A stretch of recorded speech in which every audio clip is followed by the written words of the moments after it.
All right, peeps, welcome to the next episode of Culture and People podcast. Richie, in a few sentences, tell us who you are and what you do. Yeah, I'm Richie Burke, founder of GoGeddit Marketing and Media and host of the Go-Getters podcast. We help a lot of companies, some global brands as well as small business, pretty much grow their business through digital advertising, content, do a lot of podcast production and marketing for companies as well. Yeah, you've got some pretty cool things going for people who want to look into podcasts, right? Yeah, and during COVID, we've started this whole online training program for really small businesses and solopreneurs who are looking to kind of do it on their own and still work with us directly and get our expertise. So created some online trainings as well that are available right now. Yeah, awesome. And for the listeners, guys, Richie's great at the podcasting space. We actually jammed together on each other's long form podcasts at the beginning of COVID on anxiety. So invite you to look at his work around that if you're ever interested in doing that. So Richie, let's focus on culture and people. What's the best thing about working with people and growing your culture as a business owner?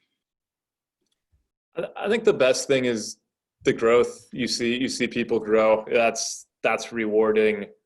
To me, I think, starting from scratch, knowing that you're responsible for people, you're providing them with jobs, you're helping them grow in their career, you're helping them grow as people, that whole experience is rewarding. And then even working with clients too, we have, very personal relationships, and helping them grow their businesses and learn new things is rewarding as well. We were talking right before we went on, but yeah, I mean, I do miss seeing people in person. We both were on Young Guns TV, and I was telling you how excited I was to speak in front of 6 people, which was the camera crew, and it was like, hey, marketing girl intern, what's up? Camera guy, great to meet you. So yeah, I mean, I do enjoy working with people. I've kind of missed it, but we're doing our best to adapt virtually, and I think the growth in the relationships is what I get the most out of starting a business, whether that's with employees, clients, or people who listen to the podcast, or just people that we've gotten to touch with our brand along the way. Mm-hmm. I didn't think about it like that, Richie, that you really have this double lens into your own business culture and people, but also these companies that you advise, because so much of what you're doing, if you're helping them start a corporate podcast or whatever, is geared towards engaging their people, building their culture, and yes, sales, but it does start with their people, and their clients are part of that too. Absolutely. Very cool. Very cool. So I'm hearing from other leaders that engaging employees is a challenge. What are your thoughts? In COVID, or just in general? I mean, anytime. We can put the COVID spin on it for sure, because that complicates it.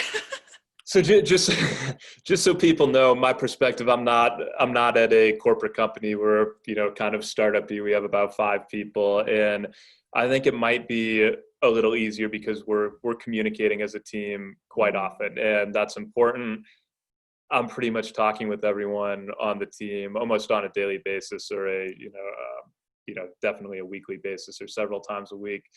We make sure to have kind of what I consider our leadership team, myself, my director of operations, and our account strategist, account lead, Alex. We have a good meeting every Monday where we go over every account. It takes about a half hour. We knock through that. We go over what's in the sales pipeline and just get on the same page if anything needs to come out of that. And it's not, meetings that are wasting time. They're very effective, and we have a clear game plan and goals before the next meeting. So I think communication's key. I think, we make sure to have kind of like last night, we played an online game as a team for like a half hour, and that was fun. That's cool. I know we've been sending our employees, $50, $100 in gift cards to use at local restaurants every month to just, something. Here you go. And I do give a lot of credit. I hired a director of operations 2 years ago, Veronica, who's been great when it comes to that, because I'm terrible at all the little things, whether it's, remembering birthdays or the details and stuff like that. And that's important. That's important to culture, even setting up these game nights or sending our employees gift cards or making sure we're having these communication sessions that are effective. Is all really important to keep people engaged, especially at a time like this, especially, for us somewhat extroverted people, probably everyone. Like it's kind of hard not seeing people as much as we're on Zoom and on Slack. Like, Alex was in the office yesterday, and it was nice, like going over our ad funnel in person with him and getting on the whiteboard. It felt good. I miss doing that stuff. Yeah, those are great suggestions, Richie. And, I will back up as a leadership consultant and coach and say, I have to give you kudos because although those were good suggestions at the end, if we back up to where you started in the answer, Richie, it was about sharing the business with your people. And I think that's one of the disconnects that happens maybe as companies grow, is that they forget that they need to share the information in the bigger story so that they can tie their individual work to it. So kudos to you. I think that's a really, otherwise the gift cards wouldn't matter. They would just sort of be floating and not connected to your business. Yeah, and I mean, we have a very transparent culture, and I don't know if this is right or wrong necessarily, but even, quarterly meetings that the whole team's in, they get to see the financials of the business, and we have a little profit sharing plan for our employees that they get, and they know, based on their rating, they're going to get this raise, and we give bonuses out sometimes. So I think it's a very transparent culture, a very trusting culture. We're very open about our goals as well, and our mission to try and really lead in the podcasting space and help companies communicate better, and what that does and what we're doing for the community through our own podcast. And yeah, I think building that culture of transparency, I think you need to have the right people on board, but it's been good for us. And we weren't always like that. We didn't have a clear vision or mission, and me hiring was just basically hiring people I liked and thought I'd be friends with, and it turned out to be a fucking disaster in a lot of ways. So Good for you, and you we're have doing a little better. Yeah, you have shared that your director of operations was a really critical role for you and what Veronica has done. But I learned a lot from you as a business owner too, Richie, of that aspect of being transparent. And for me, after being in corporate for 20 years and leading, it's very different being transparent when I'm working for someone else's business, and then it's my bottom line that I'm sharing. So I'm sure. Yeah.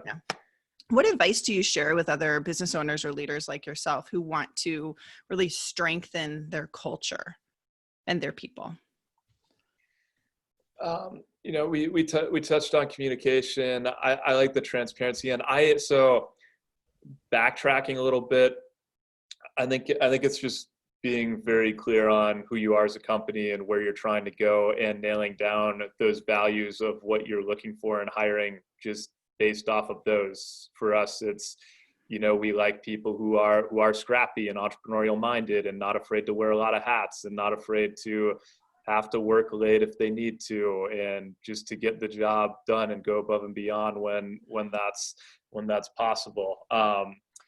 People who are into continuous education and self-improvement, stuff like that. People who are positive, people who are adaptable. We have a list, and we really try and hire based off those. We're very upfront about what it's like working for a startup. It's not always, glamorous and sexy like some startups are made to be. And we have clear goals and a clear vision of who we are as a company. And a lot of that was not put out before. And so much of it is hiring and attracting the right people who are going to fit into your culture, because that makes everything easier. If you have a lot of people who fit those values, then they're much easier to manage. I mean, my company used to be, a shit show trying to manage everyone, because I don't think they were bought into the vision, and everyone kind of wanted different things. And that's hard.